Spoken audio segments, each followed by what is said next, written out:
the reason we're doing it is because the social engineering toolkit can be used to socially engineer people, manipulate them, trick them into doing things, giving you either a password or installing software on their computer and stuff like that. So that's what we're going to do. So first, let's go to our Kali box. Pretty standard issue here. We're going to, let me fix my screen a little bit.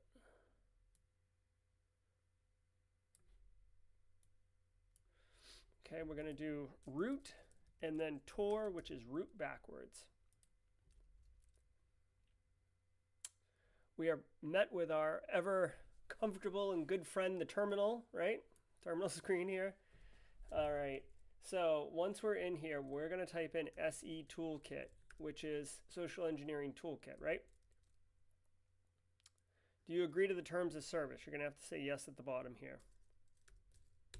Because this tool is a powerful tool, and using it for malicious or illegal purposes is definitely not cool and could potentially be unlawful.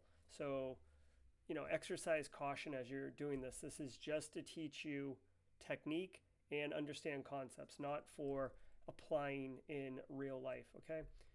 So what are we going to do here? First, we're going to choose item 1, the social engineering tool, social engineering attacks. So select 1 and hit enter.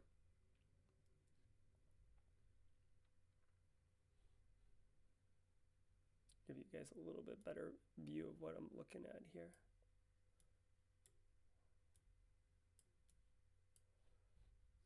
Trying to help you guys out. I cannot. There we go. Perfect. Okay. So we've hit 1, and that's given us our social engineering attacks, right? Which are all these.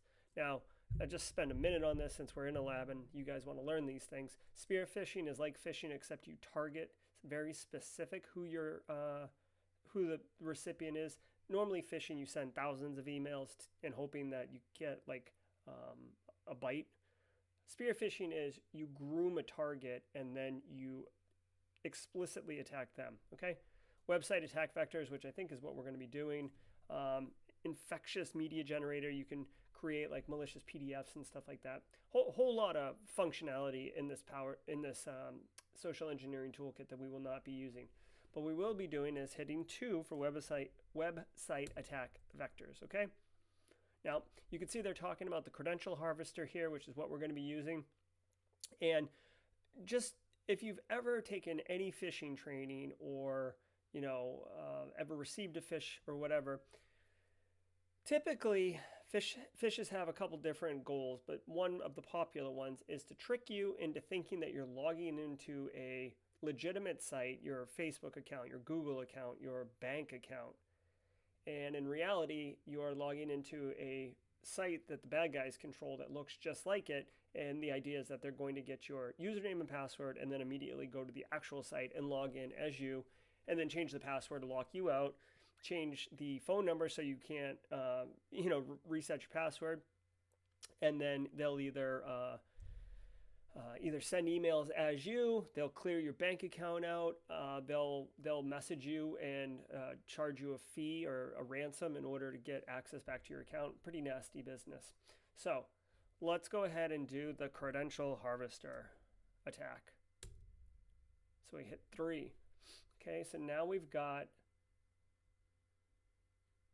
which way are we going to do it, right? We're going to use web templates, site cloner, or custom import. So custom is, say you had some website that you were like really trying to target. That would be the custom. Site cloner, I've seen hit or miss, is basically the web templates are the most popular ones, but if you have some particular site that you're trying to get the credentials for a particular target, you might have to clone it because it's not in the web templates folder. But let's hit 1 and see what we get for web templates. Okay. All right. Let's see. Oh, there's only one web template, I suppose.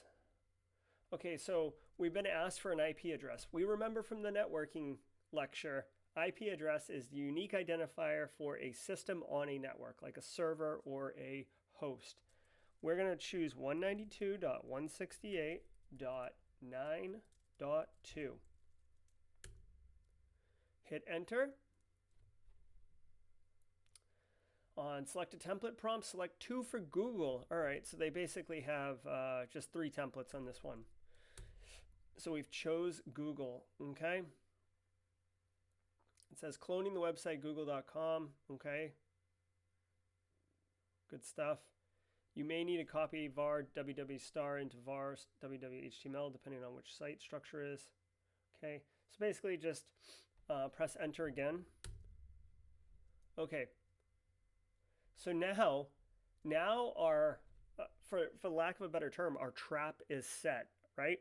We have prepared our attack, and now we're just sitting there with a web server hosting a Google page that looks just like Google, but we control it. Now the trick is you would then send an email to a victim, hoping to trick them into going to the site and putting their username and password. So let's take a look. It says open a new terminal. Okay, so just by clicking this, here you can't see it. By clicking this this box right here, you'll launch a new terminal just like this. Okay, so let's go to Nano, type Nano, which is basically a text editor. Nano /etc /se toolkit /set.config. Okay, this will open a a text editor. You can see here it's like Notepad. Okay, try to make it so you can see it. It says use the arrow keys and scroll down till you have the following: edit the harvester redirect and harvester URL. So I'm using my down arrow keys, going down. Basically everything in blue is commented out, everything in gray is not commented out. I'm looking for harvester redirect and harvester URL.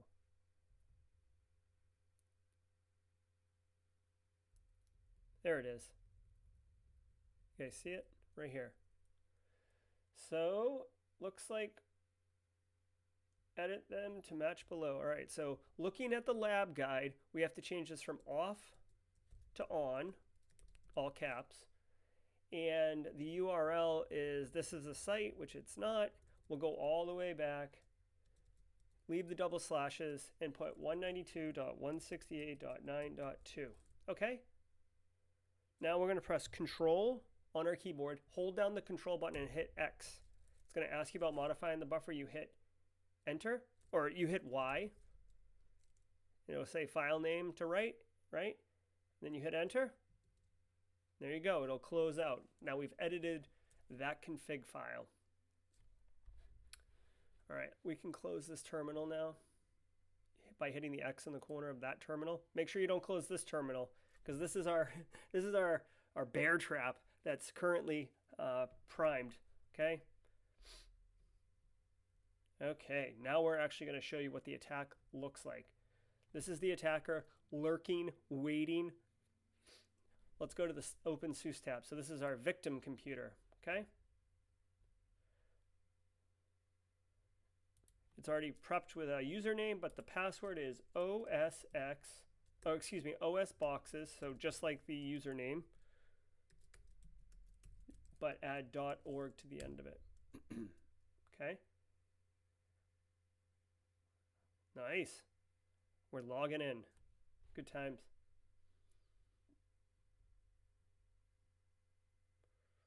Okay, I think we're logged in right now. You guys see that? Okay, this is our desktop. Okay, we're going to open Firefox, which is just a web browser, right? And you can imagine that, you know, we sent an email, or the victim received an email, hey, like your Google account is going to be locked out, or we're going to delete all your Google photos, or someone, even worse, someone has broken into your Google account. Click here to verify, or click here to remove the attacker from your Google account. It's all a lie. The whole thing is to trick them into wanting to click on that link. And usually a sense of urgency or a sense of fear are the main tools that attackers will use to drive that user to take that action. All right. So we're not going to bother setting, like normally you would set up like a domain name and have the IP behind it. We talked about DNS in the networking class. Just for the sake of a lab and seeing how it works, we'll just have the IP address here. Okay, so we're going to hit enter on this. Okay, I mean, this is exactly what Google's site looks like. So I've just got the email. I'm concerned. It says, hey, someone's broken into your Google account. You need to verify that it is illegal activity or unauthorized activity, or you need to take some action, or we're going to terminate your Google account, whatever it is.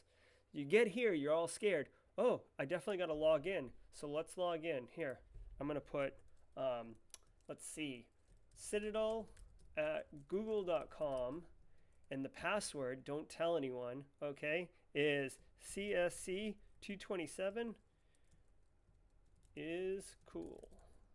All right, definitely got to sign in here. Huh. That was definitely my username and password, so maybe I would put it in again, right? And the lab manual tells you to type in something else, but for the sake of, I didn't want to because I wanted to show you. Okay, so the end user is now really freaking out because they just put in the username and password. It didn't work. You might enter it again. It's still not going to work because we're not actually trying to log into Google right now. We're trying to log into some attacker's web server. So let's jump back over to the Kali box and see what we see. And here you go. You can see it. We got to hit. This means this is me loading the web page, and this attacker looking like a server delivering the malicious web page. Check it out. It's delivering that page, and here it is. Look, here's my email, citadel@google.com, and here's the password I typed in, clear as day, and in the hands of an attacker, right? Pretty scary stuff.